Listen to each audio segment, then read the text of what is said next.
Bigyan natin ng reaction itong post ni Dr. Clarita o Professor Clarita Carlos 1 hour ago.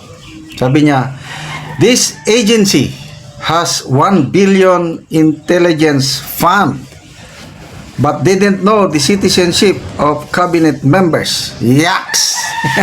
Yaks! Ibig sabihin, medyo na dismaya si Professor Carlos itong napapabalita na European citizenship ni Secretary Gilbert Teodoro ng Defense.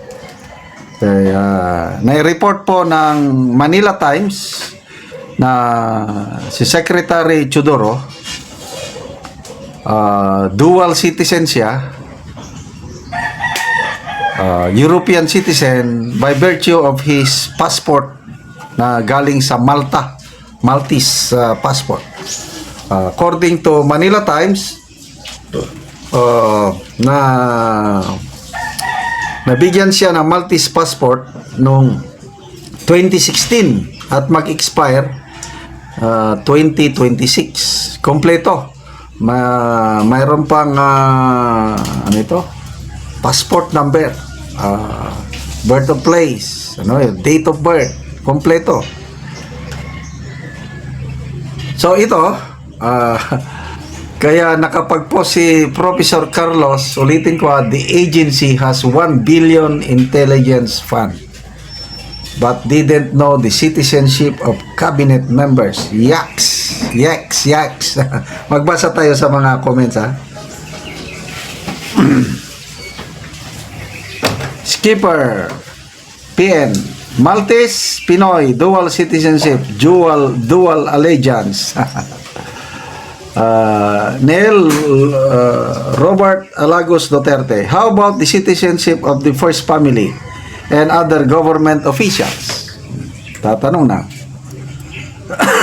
Romy Quinones, SND Teodoro Maltese passport citizenship is very critical security issue, sabi niya. Sumagot si Professor Carlos, indeed. Romy Quinones, SND Gilbert Teodoro should speak for himself. Ano pa?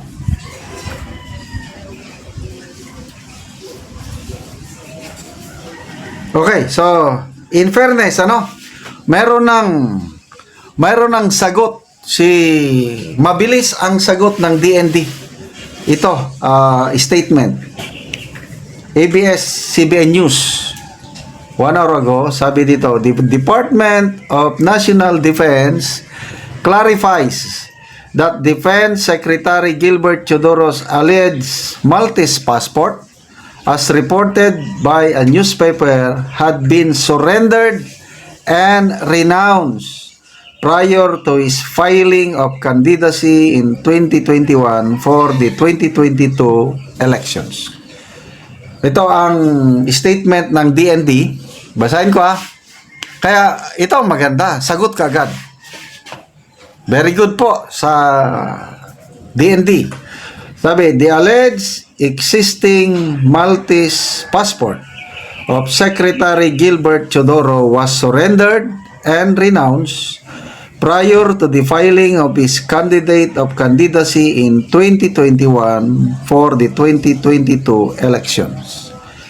Its existence was disclosed to the Bureau of Immigration and COMELEC prior to the 2022 elections, as well as to the Committee on Appointments prior to their confirmation of his appointment as Defense Secretary. The motive of this rumor is clear and known to Secretary Teodoro. The timing of the article adds to this motive. Assistant Secretary Arsenio R. Andulong, spokesperson, Department of National Defense. So, okay na. Clear na. Wala na pong problema kasi nga, normal man yan, yung magkaroon ka ng dual citizenship. Kaya ang mga kababayan nating Pinoy sa Amerika. Marami akong kaibigan doon, dual. Ang aking anak, parang mag-a-apply pa. Yung anak kong bunso, parang pag nag-retire, gusto rin tumira sa Pilipinas, kaya gusto nila dual citizenship.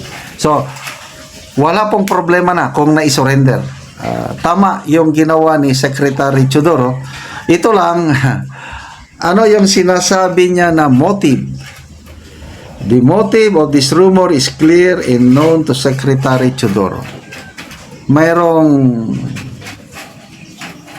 sadya na nagbigay ng impormasyon sa Manila Times para ipalabas ito. Ano bang purpose nila? In fairness, wala namang issue na kinakasangkutan ng Defense Secretary. So far ako, satisfied ako sa Defense Department, sa AFP, wala akong nakikitang issue. So, sino ang may motive na parang sirain ang credibility ng Secretary of National Defense? Yun ang tanong. Sa ngayon, wala pa akong maisip. Maliban na lang, wag na ko na lang sabihin. Yung may duda na ako, kaya lang mahirap na. Wala akong... So, magbasa tayo sa mga comments, ha? Yun! Chinese propaganda. Yan na. Palma Dilema. Chinese propaganda obviously lumabas after Gibo clapback sa propaganda disguised as question ng China during Shangri-La Dialogue. Kenji Ota. So, posible yun. Chinese propaganda ito para sirain ang image ni Secretary Chodoro. Kenji Ota, Yasay and Tulfo were both questioned by the appointment committee for holding foreign passports despite being surrendered even way before their interview. Why the exception of Gibo? Ganun ba?